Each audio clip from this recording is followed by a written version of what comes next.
Thank you, Neera, for that introduction and for having me here. And thank you to the Center for American Progress. I wanted to come here, frankly, because we haven't agreed on every single issue in the past, so I'm really grateful for the opportunity.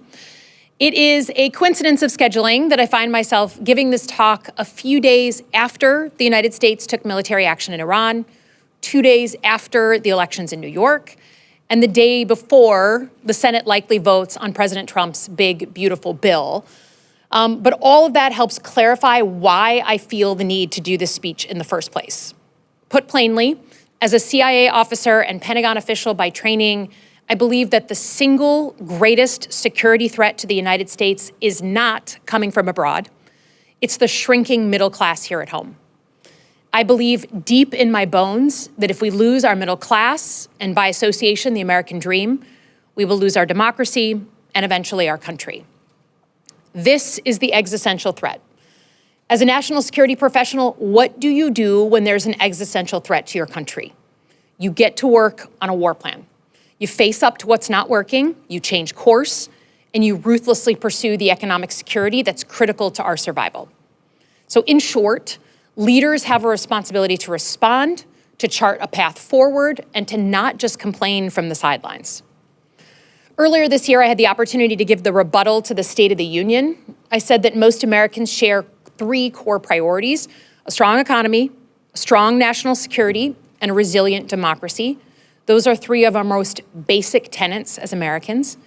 Later this year, I'll give 2 other speeches, one on security and one on democracy. But today, I want to lay out what is an economic war plan. Because any successful vision of America must start with an economy that works for everyone.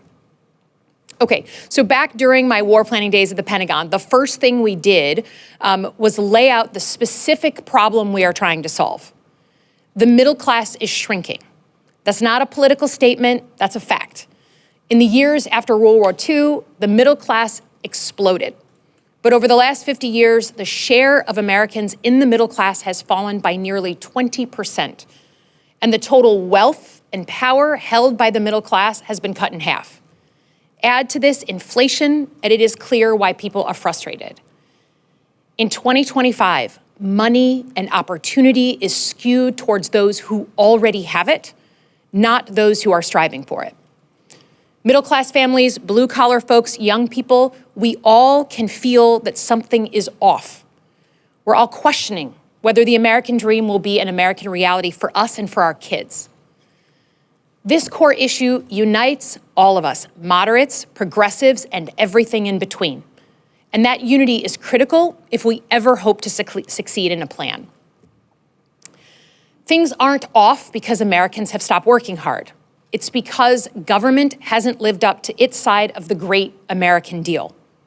That deal, which we all automatically signed up to, is this: government has the responsibility to set the conditions for success, and the American people have the responsibility to work hard to achieve it.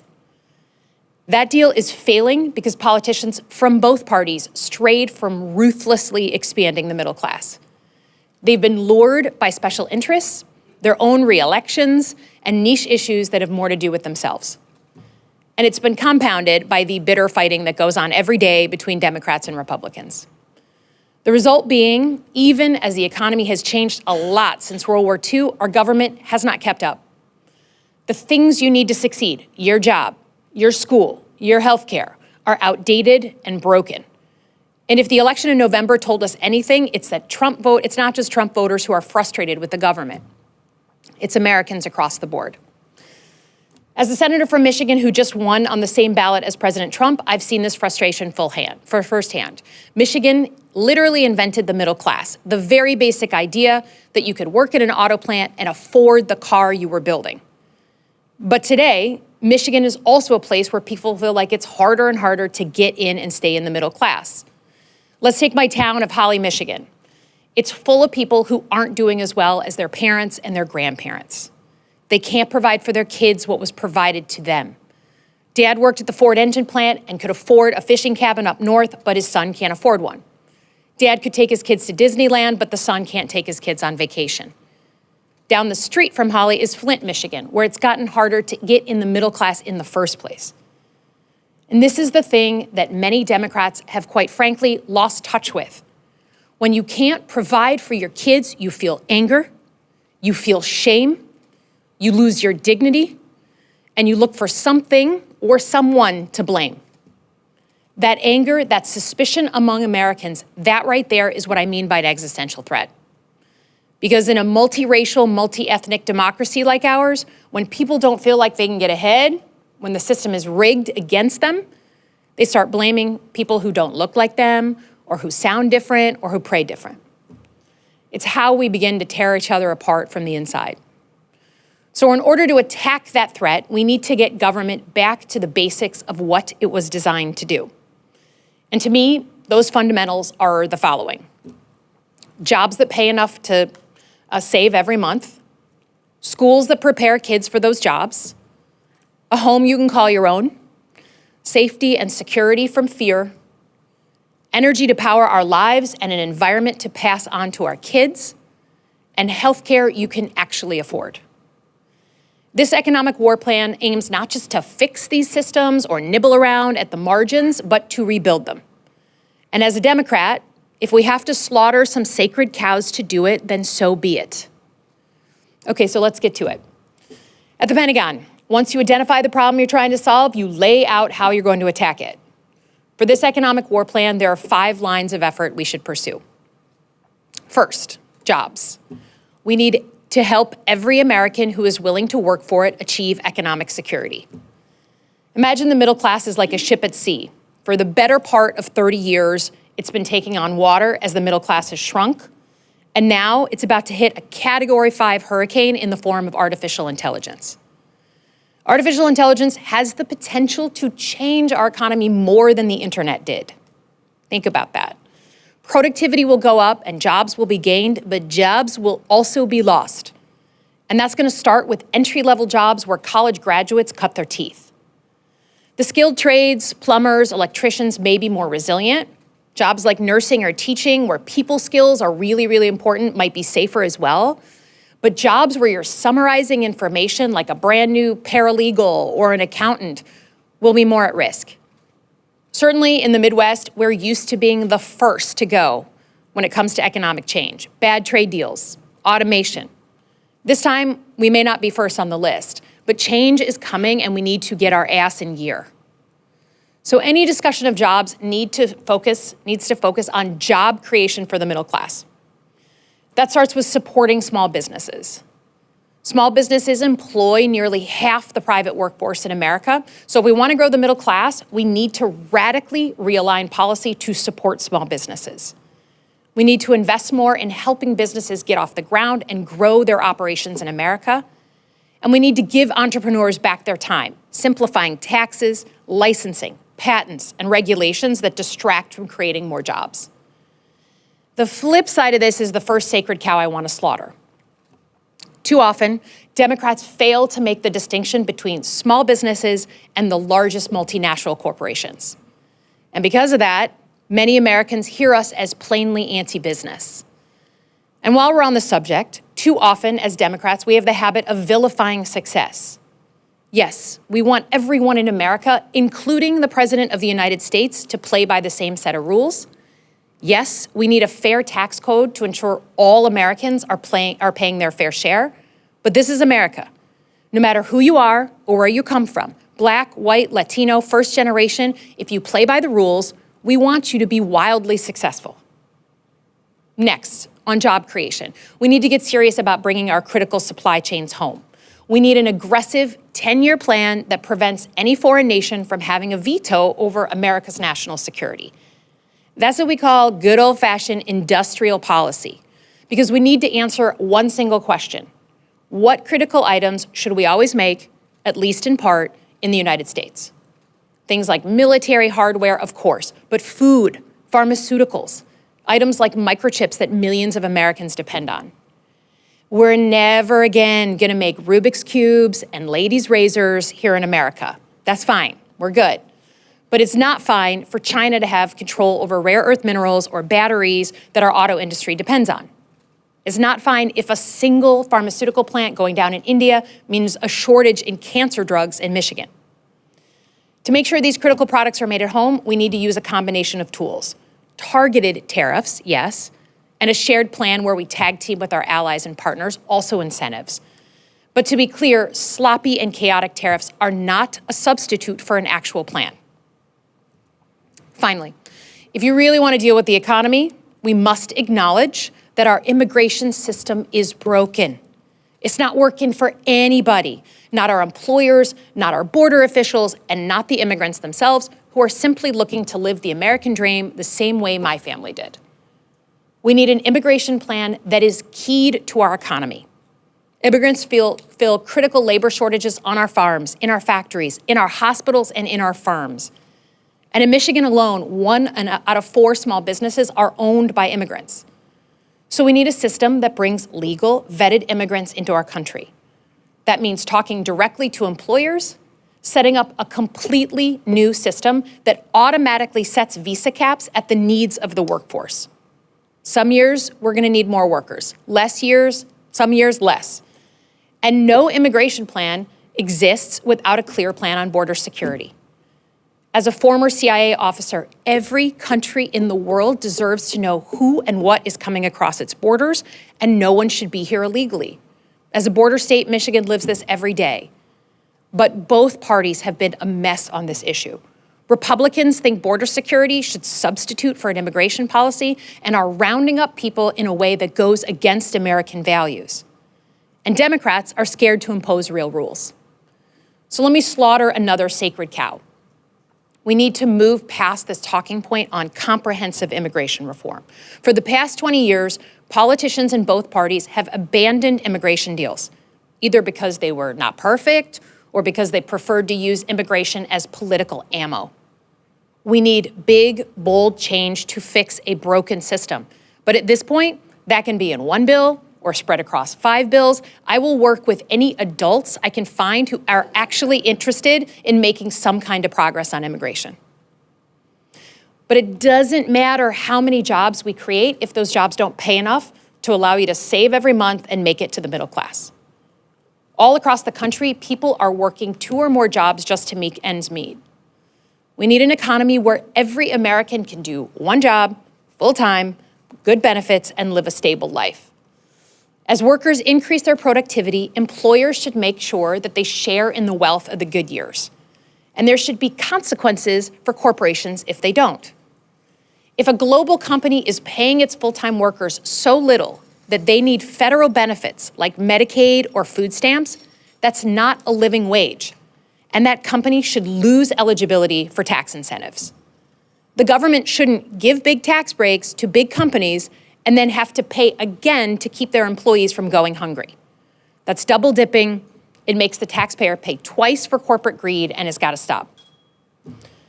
And while we're talking about employers and employees, I've heard some people cast union labor as a problem or a roadblock to progress. Those folks are dead wrong. Unions were invented because of corporate exploitation, and every worker in America should have the right to join a union if they want. It is not by accident that we're back in an era of increased interest in unions. Now, our unions need to become more nimble. They can't live in the past. But if you're a large corporation worried about unionization, I suggest you focus a bit more on taking care of your workers with good wages and good benefits. Okay, so I've talked about jobs in this brave new world. Next, our second line of effort is we need schools that prepare our kids for the jobs of the future. The middle class won't mean much if Americans with a public school education can't get in. We've mentioned how AI is going to radically change our world. It's therefore a good time to radically change our schools, from community college and trade schools to 4-year colleges to K-12 schools. Let's talk about those one by one, starting with killing another sacred cow. In America, you don't have to go to college to be successful. I see this every day. We live this every day in Michigan, where our skilled trades, operating engineers, pipe fitters, in many cases are making a lot more than our college graduates.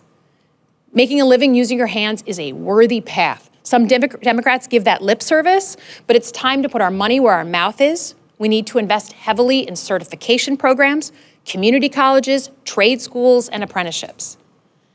Key to that is taking a stick of dynamite to our federal workforce training programs. Just blow it up. Right now, workforce training is spread across 40 different programs in 14 different agencies.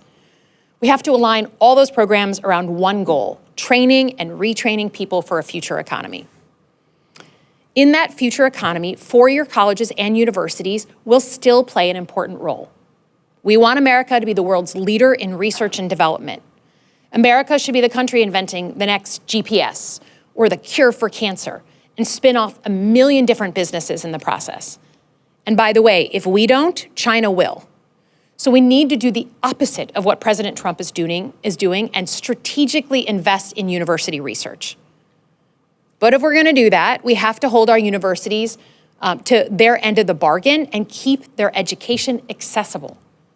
Because for many middle-class Americans, these universities have crossed the line from expensive to not worth it.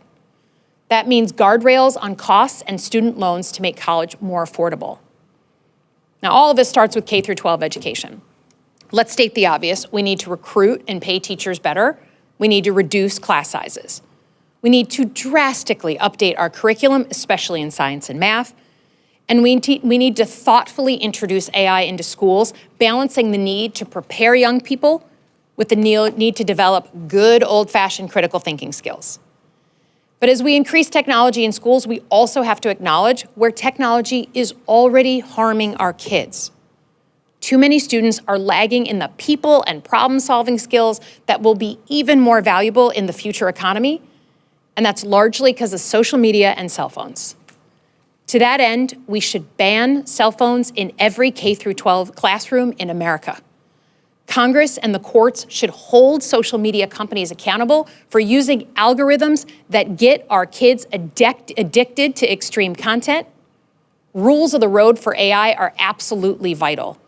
Because if we've learned anything from the internet revolution, the tech industry will not police itself. Next line of effort, housing. There is nothing more foundational to being an American than owning your own home. When my great-grandfather immigrated to this country, owning property was how he judged whether or not he had achieved the American dream.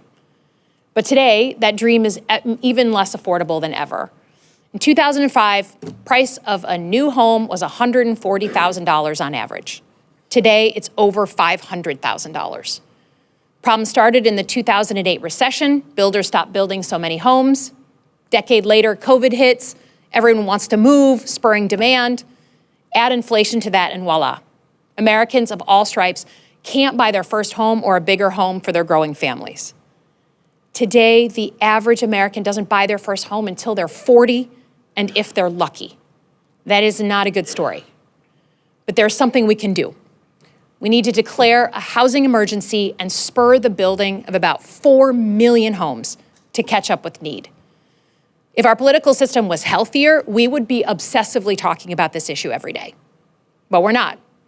In the President's State of the Union, there wasn't a single word about any housing policy, and there's not a significant proposal on home ownership in his big, beautiful bill.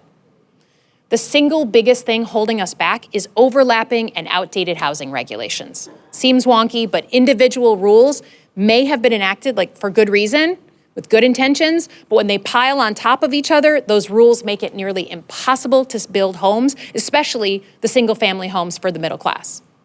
So we need to slaughter another sacred cow and take responsibility for how overregulation can halt work on really important issues. We need to streamline regulations that hold back builders from constructing homes. Federal and state programs, but also incentives for communities to change zoning laws that prevent construction. I know this concept of overregulation is being discussed a lot now in Democratic circles. That is good. But the economic war plan needs to measure concrete success by the number of homes built, not by the process we use, or as we say at the Pentagon, to admire the problem. Now, let's take energy. We need an all-of-the-above energy plan, and we need to pursue it now. We all know we're using a lot more energy. Modern-day life is demanding it.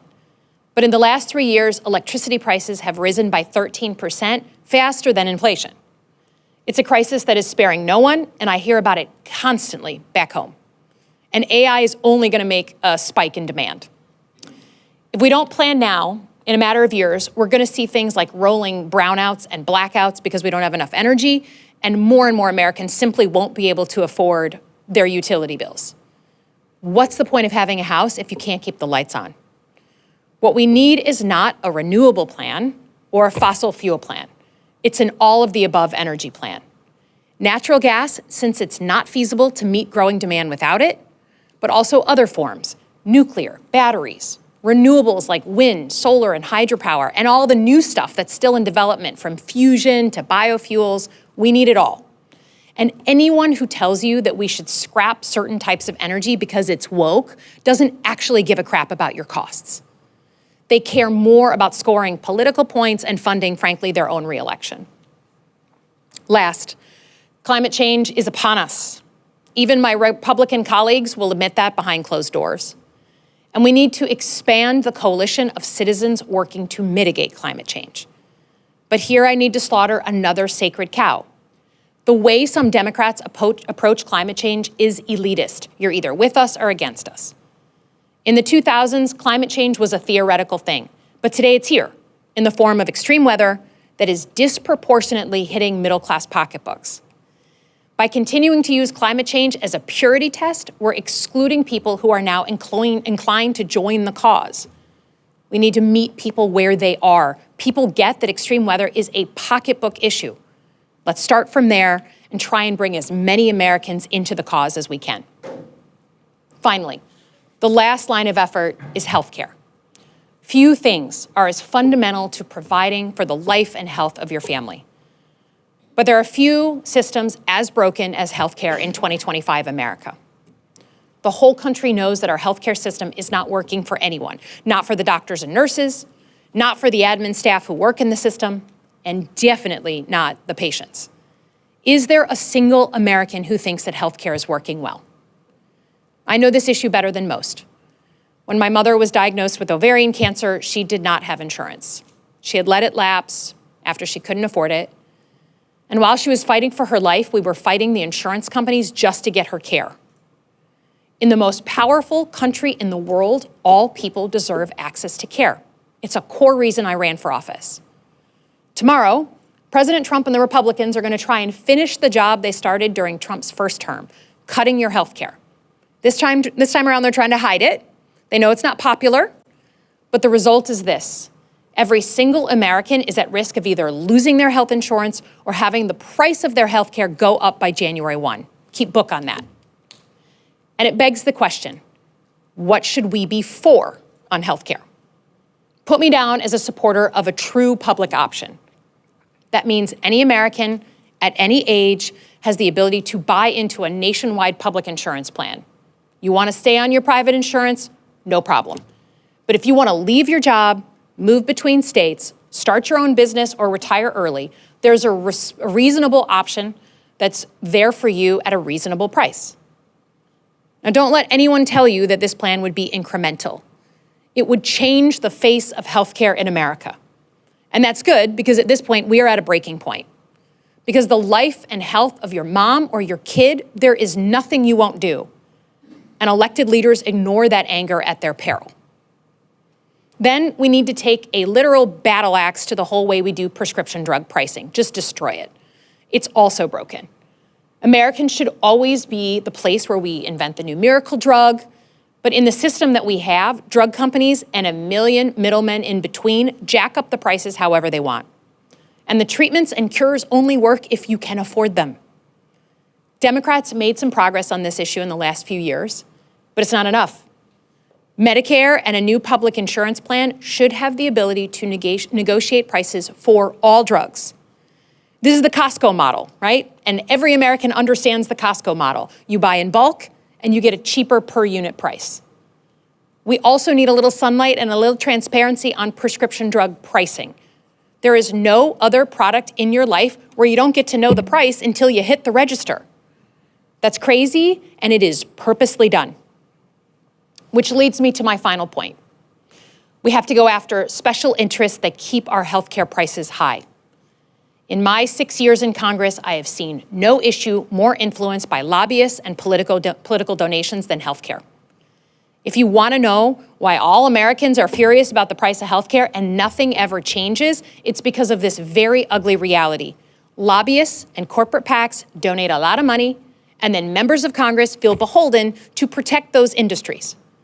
And that has real-life consequences for middle-class Americans on healthcare and on everything else. That's why a key part of my economic war plan, which undergirds everything actually, is taking action to regain the trust of the American people.